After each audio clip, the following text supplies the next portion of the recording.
Today, we're going to do the dreaded. We are going to thin carrots. Unfortunately, carrot seeds are very small, and when we plant them, we tend to overplant them or overseed. This is what happens when we overseed our carrots. We get wonderful carrot sprouts, but too many of them in the same spot.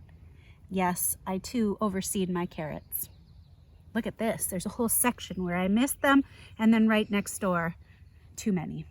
Well, here's the story. We have to thin our carrot seedlings or we will not get the carrots we intended to grow. What does that mean? These carrots here, these three, 1, 2, 3, they didn't grow here, if you can imagine. I put them here to demonstrate how a carrot actually needs a carrot amount of space to grow so that you can harvest a reasonable sized carrot, which is what we're all aiming for when we grow and plant carrots. Okay, so if a carrot is this big and needs this much space, how far apart do we thin our seedlings? Well, we're going to leave these here as a guide. I do have some good news. Carrot seedlings are edible and they taste like delicious carrots. So if 1 carrot seedling makes 1 carrot, a carrot seedling right next door cannot stay there. I'm going to put them in this little basket that I brought out because I'm going to rinse them and put them in our salad tonight.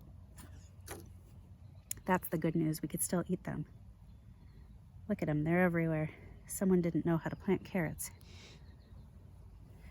Why is it that I'm not transplanting these and trying to grow them somewhere else in my garden bed? Well, the truth is, these little roots are so tiny, they're like dental floss. They get broken too easily, and it really just isn't practical or feasible to transplant carrot starts. Too close to the side of the bed.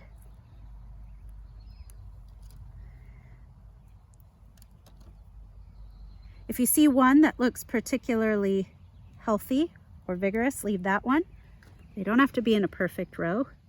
In fact, if they're not, you might actually get additional harvest. This is a labor of love, but it's well worth the reward when you actually get to eat carrots from your garden. If it's just too hard to choose which carrots to pull, do the best you can. You can always come back and thin additional carrots later in case, a couple of them don't make it or the slugs come through and have a little dinner feast in your honor. You can leave a couple extra as long as you make sure you can come back and thin them later.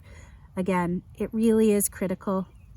It's very disappointing to come out and harvest your carrots and only have tiny little string carrots, I call them. Those are carrots that have grown all season long in too small of a space, and what's left is a whole lot of nothing for you. So don't let yourself experience string carrot if you haven't already. These are great in a salad, so make sure you use them. And check back. We'll share some progress videos as we continue to harvest.